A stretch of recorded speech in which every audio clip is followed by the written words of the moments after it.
휴대폰 가게를 했었는데요. 망한 적이 있었습니다. 공무원 시험 준비를 3년 정도 했었는데요. 3년 내내 떨어진 적이 있습니다. 아파트를 팔러 울산에서 경기도까지 올라갔지만 하나도 팔지 못하고 내려온 적이 있었습니다. 이름만 대면 다 아는 대형 출판사의 편집자님께서 저에게 연락이 오신 거예요. 세바시 대학 1기.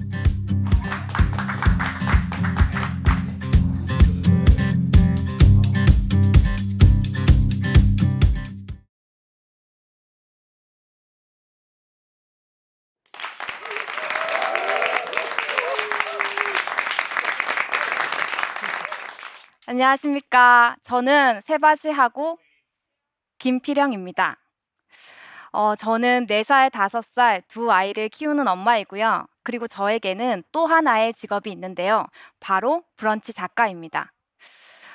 저는 브런치 작가가 되면서부터 둘째를 낳고부터 바로 글쓰기를 처음 시작을 했는데요. 제가 첫째와 둘째를 연달아 낳으면서요. 되게 신기했던 것은 뭐냐면요.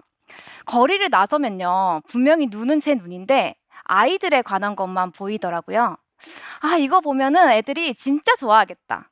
아, 이거 먹으면 정말 맛있어 하겠다. 아, 이거 입히면 진짜 잘 어울리겠다. 어느 날 저는 그걸 깨닫고요. 아이를 키우고 있는 저의 일상을 바꿀 수는 없지만 그 안에서 제 것도 조금 찾고 싶어졌습니다. 그래서 내가 좋아하는 시간대, 내가 좋아하는 음식, 내가 좋아하는 음악, 저의 취향을 찾기 위해서 글쓰기를 시작을 했습니다. 그런데 처음에는요, 좀 막막한 기분이 들더라고요. 제가 글쓰기를 어디서 전문적으로 배운 적도 없었고, 관련 과를 나온 것도 아니었기 때문이죠. 그래서 고민을 좀 하다가요. 아, 그냥 나는 내 눈에 보이는 것, 내가 겪은 것에 관해서만 쓰자, 이런 생각을 했습니다. 그래서 아이들의 기저귀, 똥, 방귀, 이런 것들에 관해서 쓰기 시작을 했습니다. 시간이 조금 지나고 나서부터는 육아를 하면서 직접 들었던 말들이나 거기에 따른 저의 생각들도 같이 써내려 갔습니다. 그러던 어느 날이었어요. 제가 교회를 갔는데요. 그때가 겨울이었습니다. 아주머니들끼리 얘기를 하고 있는 거예요. 그래서 무슨 얘기를 하나 들어봤더니 어떤 한 아이가 내복 바지를 입고 거기 위에 이제 바지를 한 개 더 입고 있었나 봐요. 그 아이의 엄마한테 하는 말인 것 같았어요. 내복 바지를 2개나 입히면 어떡하노? 요즘에 이렇게 바지 2개 입히는 사람은 할머니가 키운 애들만 그런데, 어린이집 선생님이 그러던데 할머니가 키운 애들은 딱 티가 난대. 이렇게 얘기를 하는 거예요. 그런데 그 아이 옆에 있던 저희 아이도 그때 핑크색 내복 바지를 입고 그 위에 파란색 바지를 입고 있었거든요. 그래서 저는 속으로 생각을 했습니다. 내복 바지를 입히는 것은 할머니라서 그런 게 아니라 우리 모두 각자의 취향인 것 아닐까 하고요. 그리고 그 생각을 담은 글을 써서 브런치에 올렸습니다. 조금 시간이 지나자 브런치에서 알람이 왔어요. 조회수가 1000이 되었습니다. 그때까지 제 브런치는 거의 황무지였거든요. 그런데 조금 더 시간이 지나자 10,000이 되었습니다. 그리고 10만이 되었습니다. 며칠이 지나자 제 글을 읽은 독자가 50만이 되었습니다. 나중에 알고 봤더니 제 글이 다음 포털 사이트 메인에 올라가서 그걸 보고 사람들이 들어와 줬던 거였어요. 그래서 저는 그걸 겪으면서 아주 소소하고 평범했던 제 하루가 이렇게 특별해질 수도 있구나 하는 경험을 했습니다. 그래서 그 다음부터는 더 열심히 보고 들은 것들을 여기 딱 담아두었다가 글로 옮기는 일을 계속했습니다. 그렇게 1년 정도가 지나니까요. 글도 글이지만 아이를 키우고 있는 저의 삶 자체를 응원해주는 댓글을 많이 만났어요. 그래서 거기서 또 용기를 얻어서요. 이제 육아 말고 나는 내 과거 이야기도 한번 써보자 하는 생각이 들었습니다. 저는 20대 초반에요. 휴대폰 가게를 했었는데요. 2년 정도 하다가 망한 적이 있었습니다. 그리고 20대 중반에는 공무원 시험 준비를 3년 정도 했었는데요. 결국 3년 내내 떨어진 적이 있습니다. 그리고 20대 후반에는요. 아파트를 팔러 울산에서 경기도까지 올라갔지만 하나도 팔지 못하고 내려온 적이 있었습니다. 그런 저의 실패했던 과거들을 하나씩 하나씩 브런치에 올렸습니다. 그렇게 브런치에다가 글을 올리고 하다 보니까 저는 이제 글이 좀 쌓였어요. 그래서 이거를 모아서 좀 투고를 해봐야 되겠다 하는 생각이 들더라고요. 그래서 글을 정리를 해서 출판사에다가 내 글을 모아서 이 책으로 내주세요 하고 투고 메일을 넣었습니다.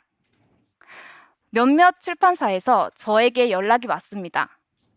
그런데 그 중에서도 이름만 대면 다 아는 대형 출판사의 편집자님께서 저에게 연락이 오신 거예요.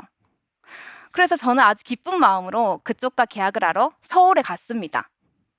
가서 인사를 하고요. 이제 계약서를 쓰려고 하는데 사인을 하려고 하는 순간 제가 편집자님한테 여쭤봤어요. 그런데 왜 제 글을 뽑으신 거예요? 하고요. 그랬더니 저희 편집자님께서 이렇게 말씀을 하시더라고요.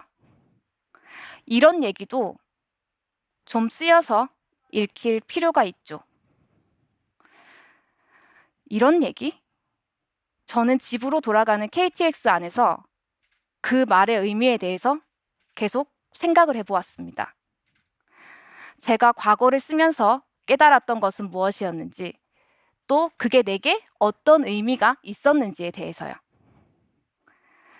앞서 말씀드린 것처럼 저는 20대 초반에 휴대폰 가게를 하고 있었습니다. 그런데 그 가게에는요, 손님이 없었어요. 그래서 제가 주로 멍하게 이렇게 있었는데요.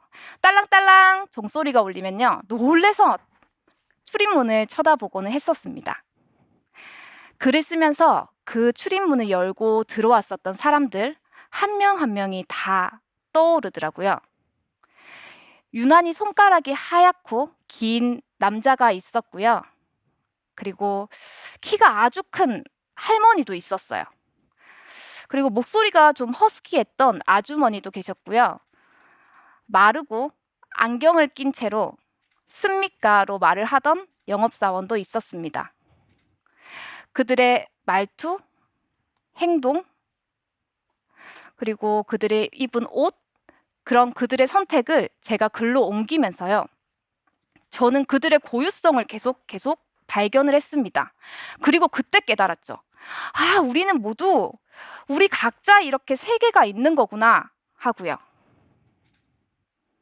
출판 계약을 하고 난 뒤에도 저는 계속 글을 썼습니다.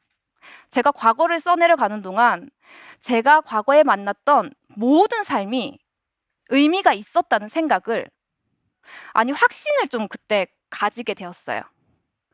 우리가 거리를 나서면요, 햇빛이 쫙 내리쬐면 전봇대도 반짝거리고 밑에 있는 도로들도 반짝반짝 빛이 나요. 그리고 그 위에 사람들도 반짝반짝 거려요.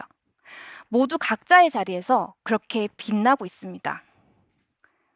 지금 어떤 모습으로 살고 계시던지 우리는 분명히 어제를 채웠고 그저께를 채웠습니다. 그리고 1년 전을 채웠습니다. 어떤 모습으로 채웠던지 어떤 결정을 계속해서 지금의 우리가 되었습니다. 저는 그것만으로도 충분히 우리는 역사가 있는 사람이고 이미 완성이 된 존재라고 생각합니다. 앞서 말씀드린 것처럼 저는 4살, 5살 두 아이를 키우는 엄마이고요. 별 볼 일은 없는 사람이지만 글을 쓰면서 저는 저의 별을 찾았어요. 그래서 어쩌면 편집자님이 말씀하셨던 이런 얘기라는 것은 평범하고 소소한 우리들의 이야기도 쓰이고 읽힐 의미가 있는 글이 될 수 있다는 얘기가 아니었을까요? 여러분들은 어떤 의미 있는 일을 하고 계시는가요? 무엇을 하시든 당신의 삶도 쓰이고 읽힐 의미가 있습니다. 모두 각자 고유한 삶이니까요. 네, 그걸 잊지 말았으면 좋겠습니다. 감사합니다.